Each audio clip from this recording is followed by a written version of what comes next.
നമസ്കാരം, ചാനൽ 91 ന്യൂസിലേക്ക് സ്വാഗതം. ഉസ്ബെക്കിസ്ഥാൻ ഗ്രാൻഡ് മാസ്റ്റർ നോദിർബൈക്കിനെ ഇനി ഒരു അന്തർദേശീയ മത്സരത്തിലും പങ്കെടുപ്പിക്കുവാൻ പാടില്ല.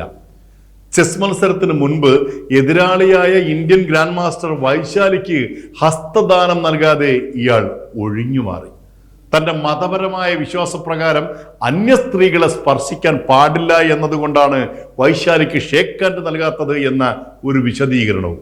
ഇയാൾ ഏത് യുഗത്തിലാണ് ജീവിക്കുന്നത്? അന്തർദേശീയ കായിക മത്സരത്തിൽ പോലും ഇത്തരം അന്ധമായ മതവിശ്വാസങ്ങൾക്ക് അടിമയായി മാറിയ മനുഷ്യരുണ്ട്. അന്യ സ്ത്രീകളെ നോട്ടം കൊണ്ടോ സ്പർശം കൊണ്ടോ അപമാനിക്കരുത് എന്ന് ഖുറാനിൽ പറയുന്നു.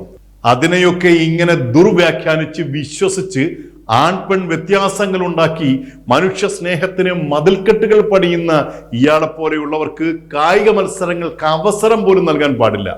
അങ്ങ് ഉസ്ബെക്കിസ്ഥാൻ കളിക്കാരുടെ മാത്രം കാര്യമല്ല, മതേതരത്വത്തിന്റെ പരിശുദ്ധ ഭൂമി എന്ന് അവകാശപ്പെടുന്ന കേരളത്തിലുമുണ്ട് ഇത്തരം ദുർജാതി ഭൂതങ്ങൾ.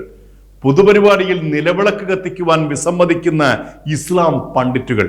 ഈ പണ്ഡിറ്റ് എന്നൊക്കെ പറയുന്നത് നോട്ടീസിലെ പേരിൽ മാത്രമേ ഉള്ളൂ. വെളിച്ചം എവിടെയാണ് ഒരു മതത്തിന്റെ മാത്രം വിശ്വാസമായി മാറുന്നത്? അങ്ങനെയെങ്കിൽ ഇസ്ലാം മത വിശ്വാസികളുടെ കടകളിൽ നിലവിളക്ക് വിൽക്കാൻ പാടുണ്ടോ? സംഗീതം ഹറാമാണെന്ന് പൊതുവേദിയിൽ പ്രസംഗിക്കുന്ന ഇസ്ലാം മതപ്രഭാഷകൻ. അപ്പോൾ പിന്നെ പള്ളികളിൽ സംഗീതാത്മകമായി എന്തിനാണ് വാങ്ങുവിളിക്കുന്നത്? അതും ഒരു മനോഹര സംഗീതം തന്നെയല്ലേ? റോഡിൽ അപകടത്തിൽപ്പെട്ട് ചോരയൊലിച്ചു കിടക്കുമ്പോൾ ജീവൻ രക്ഷിക്കാനായി താങ്ങുന്ന കരങ്ങൾക്കും വേണ്ടേ ജാതിയും മതവുമൊക്കെ? രക്തം വാർന്ന് മരണത്തിന് കീഴടങ്ങാതിരിക്കാൻ പകരം സ്വീകരിക്കുന്ന ചോരയ്ക്കും വേണ്ടേ ജാതി?